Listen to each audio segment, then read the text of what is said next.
The young and the restless spoilers shock Alan sat in the dim light of a rundown motel room on the outskirts of Genoa, his heart pounding with a mix of dread and anticipation. Every minute that ticked by was a reminder of the inevitable. If he stayed any longer, the walls of Genoa would close in on him, and the long arm of the law would finally catch up. But Alan wasn't merely a man on the run, he was living a dangerous double life. In truth, he was Martin, and for years he had masqueraded as his elder brother, weaving an intricate web of lies and deception to fool everyone around him. Martin's life had been a series of calculated moves, each more daring than the last. By assuming his brother's identity, he'd escaped from numerous sticky situations and built a reputation that was as imposing as it was enigmatic. But the stakes were higher now. The risk of exposure loomed over him like a dark storm cloud. Martin knew that if he were caught, the consequences would be dire: jail, disgrace, and the complete unraveling of everything he'd worked so hard to construct. And so, he had devised his most audacious plan yet. His escape would be orchestrated with the precision of a master criminal. Martin planned to stage a catastrophic accident, a simulated car explosion of such intensity that it would leave no doubt in the minds of the police and the public that he had perished in the flames. The plan was devilishly brilliant. He would deliberately cause a severe collision, ensuring that his car would burst into a conflagration, trapping him inside as the inferno raged. Yet, amid the chaos, he had arranged a secret escape route. Just as the flames were at their peak and everyone assumed he was doomed, Martin would make a daring jump out of the vehicle, vanishing into the night. The authorities would be left with nothing but smoldering wreckage, convinced that his body had been reduced to charred remains. In the days leading up to his final act, Martin meticulously prepared every detail. His past was littered with similar schemes, each a testament to his cunning ability to create convincing scenes of devastation. He had become an expert at manipulating evidence. His criminal record was a tapestry of perfectly executed misdirections. Now, standing at the crossroads of his own fate, he needed every trick in his arsenal. The police were known for their thorough investigations, and Martin understood that if they discovered even the smallest anomaly, a missing piece of DNA, an unburnt fragment, or even an out-of-place personal belonging, the entire facade could crumble. To counter this, he left no stone unturned. Every detail was crafted to withstand scrutiny: the location, the timing, even the particular model of car he would use, which had been chosen for its notorious reputation in past accidents. Yet, amidst the cold calculations and the scheming mind of Martin, another voice of reason, or perhaps emotion, whispered doubts. Tracy, who had once trusted Alan implicitly, had begun to see cracks in his facade. She had always been perceptive, sensitive to the subtle cues that betrayed a hidden agenda. The thought that her boyfriend might be playing such a dangerous game brought a fresh wave of sorrow and anger. Would she cry, mourning the loss of the man she believed she loved? Or was her intuition strong enough to unmask his deceptions before it was too late? Tracy's heart was in turmoil. In the quiet moments when she allowed herself to reflect, she recalled hints and irregularities in Alan's stories, his occasional slips of the tongue, and the furtive glances he'd cast at the shadows. Somehow, she suspected that this wasn't the man she fell in love with. As Martin prepared for his final act, he couldn't help but reflect on the irony of his situation. He had orchestrated his life around a lie that had protected him, yet now threatened to destroy him. He considered the cost of his deception, not just to himself, but to those who had unwittingly been entangled in his web. His plan to fake his own death was the culmination of years of evasion and subterfuge, a desperate bid to start anew far from the clutches of Genoa's unforgiving justice system. In a meticulously arranged sequence of events, Martin planned his escape route, choosing a secluded industrial area as the site of his staged accident. The location was perfect, a labyrinth of empty warehouses and abandoned roads that would make it nearly impossible for anyone to follow him in the chaos. His car, a sleek machine he had acquired through shadowy connections, was loaded with specially rigged explosives designed to ensure a dramatic and unmistakable explosion. Every minute detail had been rehearsed in his mind, and as the day approached, he felt a strange mixture of relief and sorrow. This wasn't merely an escape, it was an end to a long, dangerous chapter of his life. At the appointed time, Martin drove to the designated area with a calm demeanor that belied the tempest raging inside him. As he reached the prearranged spot, he activated his hidden devices. Within moments, a series of mechanical cues triggered the illusion of an unavoidable accident, a sudden brake failure, a collision course with a rigged barrier, and then, the eruption of a powerful explosion. Flames engulfed the car, and in the midst of the chaos, Martin executed his pre-planned maneuver. With a daring leap, he jumped clear of the burning wreckage, disappearing into the maze of darkness and debris as sirens began to wail in the distance. In the aftermath, the scene was one of utter devastation. Firefighters and police converged on the area, combing through the remnants of what they assumed was a fatal accident. They meticulously searched for remains, any sign that Martin had been inside, but the scene had been crafted with the precision of a master illusionist. Charred metal, scattered personal effects, and the lingering smell of smoke painted a grim picture of a life consumed by fire. Yet, beneath the surface of destruction lay a carefully hidden truth, a secret escape that only Martin knew about. Back in Genoa, as the investigation unfolded, whispers began to circulate among those who knew him. Some doubted the official narrative, others were haunted by the possibility that Martin, or rather Alan, might still be out there, watching and waiting for the perfect moment to reappear. The police combed the scene with a forensic eye, looking for any discrepancies. Could a man so adept at fabricating evidence really fool even the most experienced investigators? There was a lingering suspicion that perhaps something was amiss. After all, Martin had played this game before. His reputation for creating impeccable scenes of disaster was well known in the underground, and it raised one unnerving question: would the authorities ever be able to see through his perfect illusion? Meanwhile, Tracy's world was beginning to crumble in ways she had never imagined. Having always been a pillar of strength, she now found herself caught between hope and despair. The man she loved was the architect of a labyrinth of deceit, and the thought of his possible death stirred a potent mixture of grief and anger within her. If he truly died, would she be left with nothing but a haunting emptiness? Or would the truth of his deception, unmasked by her own inner doubts, emerge to shatter the carefully constructed lies? Tracy's heart ached with the weight of these conflicting emotions, as she grappled with the dual reality of mourning a loss while also confronting the possibility of betrayal. Her intuition screamed that something was not right, and deep down, she vowed not to let his final act become a permanent shroud of darkness over her life. As the investigation into the accident intensified, rumors swirled and theories abounded. Some believed that the charred remnants were too perfect, that a clever mind had orchestrated the scene. Others held on to the possibility that Alan had orchestrated his own death, a sacrifice of identity for the promise of freedom. But one thing was clear: Martin's plan, while ingenious, was fraught with risk. The forensic evidence, painstakingly collected by a team of experts, could potentially reveal inconsistencies. Would they discover traces of a hurried escape, a small patch of unburned clothing, a misplaced personal item that could point to a man who had not perished in the flames?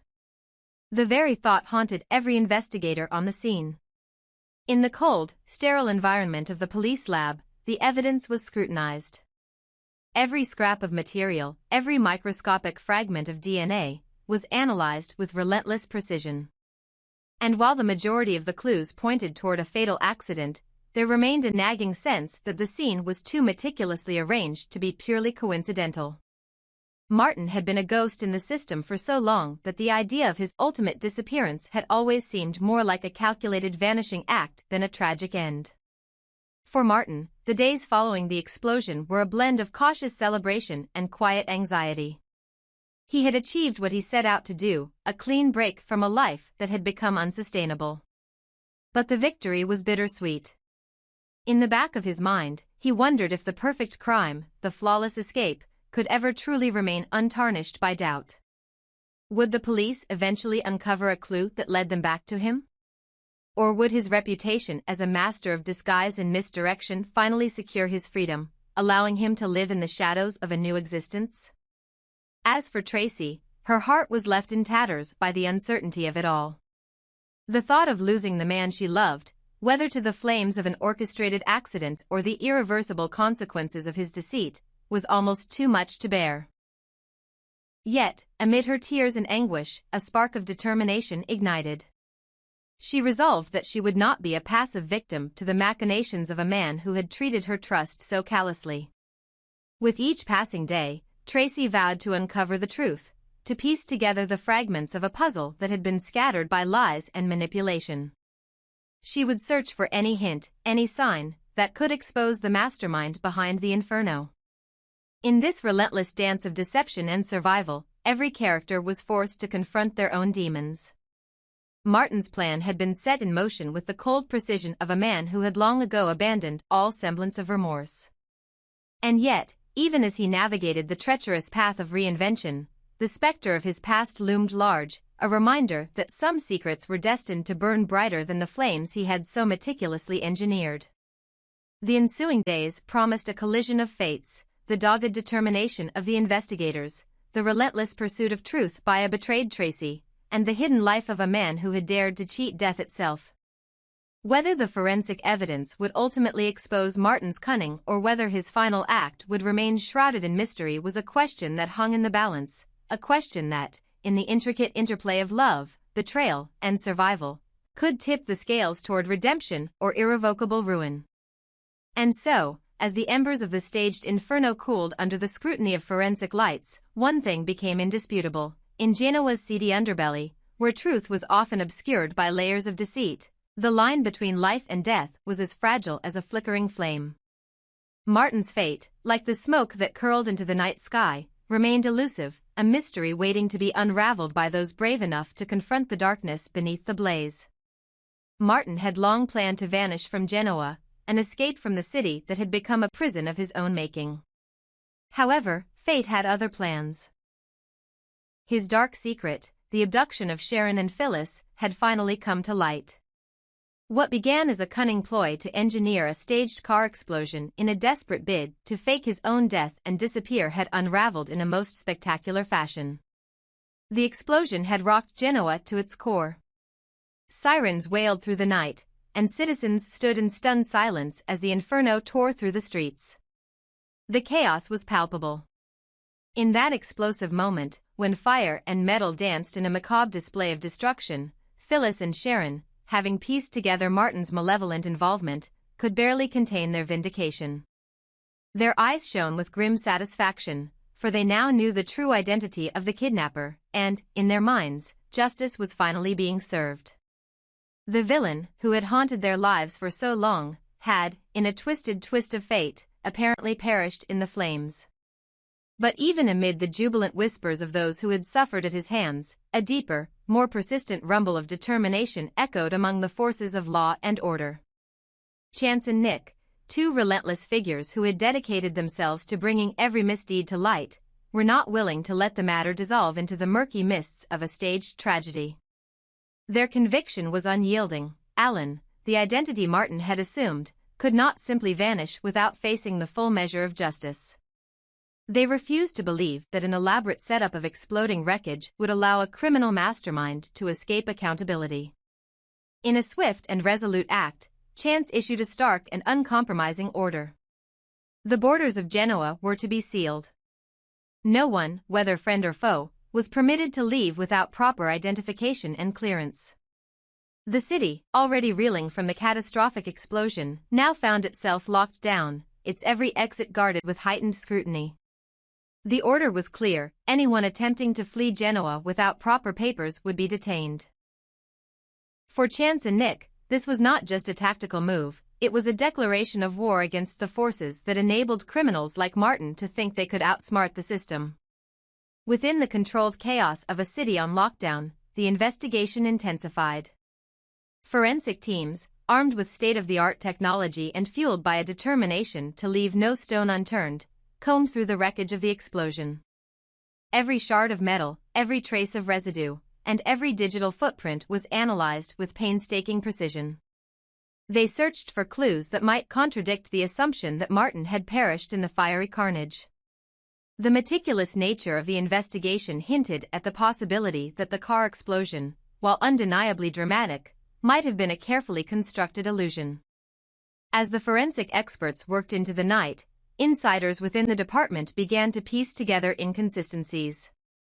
A patch of unburned fabric here, an anomaly in the explosive residue there, each small detail fed the growing suspicion that Martin, or rather the man known as Alan, might have orchestrated the event with an artistry honed by years of criminal expertise. Chance and Nick grew more resolute with every passing hour. They knew that Martin had been a master of disguise and deception before, and the possibility that he had exploited a lapse in police control to slip away was all too real. Back on the streets of Genoa, whispers of the kidnapping case and the audacious explosion spread like wildfire. Phyllis and Sharon, once captive to the torment of their abductor, now found themselves empowered by the revelation of his true nature. Their relief, however, was tempered by the understanding that the system was still catching up to him. Their quiet celebrations, shared in hushed tones with allies and confidants, reflected the bittersweet nature of their situation. The man responsible for their suffering might be gone, or so it seemed. But the hunt was far from over. For Martin, every second after the explosion was fraught with tension. His meticulously planned escape, reliant on the chaos and the inevitable confusion of a staged accident, had hinged on the police being too distracted to notice his subtle misdirections. He had banked on the assumption that the pandemonium would provide him with the perfect cover. And for a moment, it had. The initial shock of the explosion had thrown the city into disarray, creating the perfect smokescreen for his escape attempt. However, the order to seal the borders was a game-changer. What Martin had counted on as an opportunity to vanish into the night had become a trap of its own design. With every checkpoint manned and every vehicle scrutinized, the chances of slipping away unnoticed diminished rapidly. The detectives were not willing to allow any gap in their net. Martin's escape was now a priority, and they were prepared to chase down any lead. Inside a hidden safe house far from the immediate chaos, Martin, once known as Alan, sat in the dim light, a cold sweat beading on his forehead. His mind raced as he considered the unexpected turn of events. His plan had always relied on the assumption that the police would be too overwhelmed by the explosion to follow his trail. Now, with the borders locked and every exit scrutinized, he faced the grim reality that his window of opportunity was closing fast. Every resource at his disposal had to be recalibrated. He knew that if Chance and Nick succeeded, the intricate web of lies and the identity he had so carefully constructed would be unraveled, leaving him no place to hide. In that moment, Martin's thoughts drifted to the faces of Phyllis and Sharon, two victims who had suffered immensely at his hands, yet now stood united in their triumph at the thought of his demise. The irony was not lost on him. The very plan he had designed to engineer his escape had instead turned into a death knell of sorts. A final act in a macabre play where he was both the architect and the doomed protagonist. His inner monologue was a tumult of regret, defiance, and a desperate desire for survival. He had orchestrated this act not out of a misguided sense of nobility, but out of pure, calculated self-interest, a belief that he was too clever to be caught, too adaptable to face the consequences of his own misdeeds. Meanwhile, Chance and Nick mobilized their teams. With the border sealed and the investigation at fever pitch, they began combing through intelligence reports, surveillance footage, and every scrap of evidence that might point to Martin's whereabouts. Their confidence grew with each piece of evidence that hinted at discrepancies in the official narrative of the explosion. For them, the idea that the notorious criminal could have simply vanished without a trace was unacceptable. They were determined to find him, to expose every facet of his elaborate scheme, and to ensure that he paid the price for his crimes. The tension in Genoa was palpable. Citizens whispered in back alleys and crowded cafes about the possibility that a master criminal was on the run, and law enforcement officers worked around the clock in a city that was suddenly transformed into a high-stakes chessboard. Every move was critical, every decision laden with the weight of lives that hung in the balance. In the midst of this orchestrated chaos, the question on everyone's mind was clear: would Martin's ingenious plan hold up under the relentless scrutiny of a city determined to reclaim its safety? Or would the truth, hidden beneath layers of contrived evidence and misdirection, finally emerged to shatter the illusion of a perfect escape? For Phyllis and Sharon, the news was both a culmination of their long-fought battle and a prelude to further challenges. Their sense of justice was invigorated by the news that the man responsible for their torment might soon be apprehended. Their relief, however, was tempered by the understanding that the process would be painstakingly slow and fraught with obstacles. They had endured enough, and now,